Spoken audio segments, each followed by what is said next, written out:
జై శ్రీరామ్ అండి. శ్రీ సీతారామ ఆలయం దుప్పాడ గ్రామం, విజయనగరం జిల్లా. మన దుప్పాడ గ్రామంలో వెలిసి ఉన్నటువంటి సీతారామస్వామి వారి యొక్క ఆలయ 15వ వార్షికోత్సవం సందర్భంగా, అనగా తేదీ 13/6/2026 తేదీ శనివారం ఉదయం 5 గంటల నుంచి కూడా స్వామివారికి కుంభాభిషేకం, పంచామృత అభిషేకాలు కూడా జరుగును. కావున భక్తులు 50 మంది కూడా కుంభాభిషేకానికి భక్తులు బిందుతో నీళ్లు, పంచామృతాలు కూడా తెచ్చుకొని ఈ యొక్క పంచామృత అభిషేకంలో పాల్గొనవలసిందిగా విజ్ఞప్తి. తదనంతరం కూడా ఉదయం 7 గంటల నుంచి కూడా స్వామివారికి అలంకరణ సేవ జరుగుతుంది. అలంకరణ సేవ అనంతరం కూడా స్వామివారికి భక్తులు 50 మంది కూడా పళ్ళు కాయలు తెచ్చుకొని మీ యొక్క గోత్రనామాలతో పూజలు జరిపించుకోవలసిందిగా విజ్ఞప్తి. తదనంతరం కూడా మధ్యాహ్నం 12 గంటల నుంచి కూడా అన్నదాన కార్యక్రమం కూడా జరుగుతుంది. కావున భక్తులు 50 మంది కూడా అన్నదాన కార్యక్రమంలో పాల్గొని స్వామివారి యొక్క ప్రసాదం స్వీకరించే ప్రార్థన.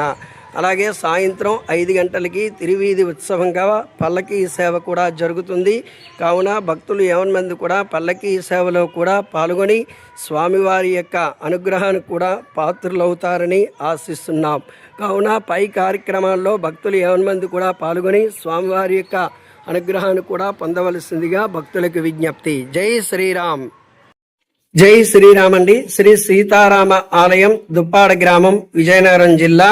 మన దుప్పాడ గ్రామంలో వెలిసి ఉన్నటువంటి సీతారామస్వామి వారి యొక్క ఆలయ 15వ వార్షికోత్సవం సందర్భంగా, అనగా తేదీ 13/6/2026 తేదీ శనివారం ఉదయం 5 గంటల నుంచి కూడా స్వామివారికి కుంభాభిషేకం, పంచామృత అభిషేకాలు కూడా జరుగును. కావున భక్తులు 50 మంది కూడా కుంభాభిషేకానికి భక్తులు బిందుతో నీళ్లు, పంచామృతాలు కూడా తెచ్చుకొని ఈ యొక్క పంచామృత అభిషేకంలో పాల్గొనవలసిందిగా విజ్ఞప్తి.